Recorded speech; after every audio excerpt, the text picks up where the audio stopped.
என் கையில் இருக்குதாங்க சொடக்கு தக்காளி. இங்கே பாருங்கள், இந்த சொடக்கு தக்காளி எவ்வளோ இருக்குது பாருங்கள். இதில் விட்டமின் சி இருக்குது, விட்டமின் ஏ இருக்குது, கண்ணுக்கு நல்லது.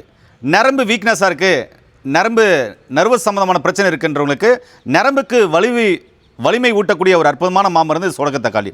இது கீரையாக சமைச்சு சாப்பிட்லாம். இந்த பழம் பழத்தா மஞ்சளாக இருக்கும், இது நடுத்தரமாக இருக்குது. இந்த பழங்களும் சாப்பிட்லாம். 80-90களில் இருக்கிறவங்களுக்கு இதுதான் ஸ்நாக்ஸ், சரிங்களா? அதே மாதிரி மலச்சிக்கல் சம்மந்தமாக இருக்குன்றவங்களும் சாப்பிட்லாம். ஆஸ்துமா வீசிங் சைனஸ் உள்ள பிரச்சனை உள்ளவங்க இருக்காங்களே, அது இன்லர் யூஸ் பண்ணலாம், பப் யூஸ் பண்ணலாம், புகை வைக்கலாம், சித்தா ஆயுர்வேத யுனானி ஹோமியோபதியில் மருந்து எடுக்கலாம். தாராளமாக அதெல்லாம் வரவேற்கத்தக்கது. அதெல்லாம் எடுத்துக்கிட்டு இது மாதிரி பழங்களை சாப்பிடும்போது நுரையீரலுக்கு ரொம்ப சப்போர்ட்டிவாக வேலை செய்யும். நுரையீரல் சம்மந்தமான பிரச்சனையை மெல்ல மெல்ல சரி பண்ணும். அதே மாதிரி கல்லீரல் பிரச்சனை உள்ளவங்களுக்கு நீங்கள் எடுக்கிற மருந்து மாத்திரைகளோடு இது எடுக்கும்போது கல்லீரல் சார்ந்த பிரச்சனைகளும் மெல்ல மெல்ல சரியாகும். இந்த உச்சந்தலை உள்ளங்கால் வர இருக்கிற மூட்டு வலி, முதுகு வலி, புடவுகழுத்து வலி, L4 L5 பிரச்சனை, மூட்டாண்ட பிரச்சனை, ஸ்வெல்லிங்காக இருக்குது, குதிங்கால் வலி, இது எல்லாத்துக்குமே வலி நிவாரணியாக செயல்படும்.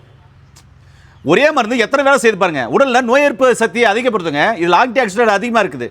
அதே மாதிரி ரத்தத்தை தூய்மைப்படுத்தும், உடமை வலிமைப்படுத்தும். இப்படிப்பட்ட சொடக்கத்தக்காளியை நாம் நிறைய பேர் சாப்பிட மறந்துட்டோம். வெளிநாடுகளில் நம்ம ரூபாயின் மதிப்பு ஒரு கேஜி பல ஆயிரங்கள் விற்கிது. 4000, 5000, 6000 எல்லாம் கூட விற்கிது. நீங்கள் கூகுளில் சர்ச் பண்ணி பாருங்கள். இந்த சொடக்கத்தக்காளி கீரையாக கிடைச்சா சாப்பிடுங்க, பழம் கிடைச்சா சாப்பிடுங்க. இது தாராளமாக சாப்பிட்லாம். நல்லா இனிப்பாக இருக்குது, லைட்டாக புளிப்பாக இருக்குது. இது எல்லா இடத்துலையும் கிடைக்கக்கூடியது தான். எங்கே கிடைச்சாலையும் அன்றைக்கி ஸ்நாக்ஸாக சாப்பிட்டோம், உடல் வலி இல்லாமல், நோய் நொடி இல்லாமல் ஆரோக்கியமாக இருந்தோம். இன்றைக்கி இதெல்லாம் மறந்துட்டோம். இதை திரும்பவும் சாப்பிட பழகுங்க.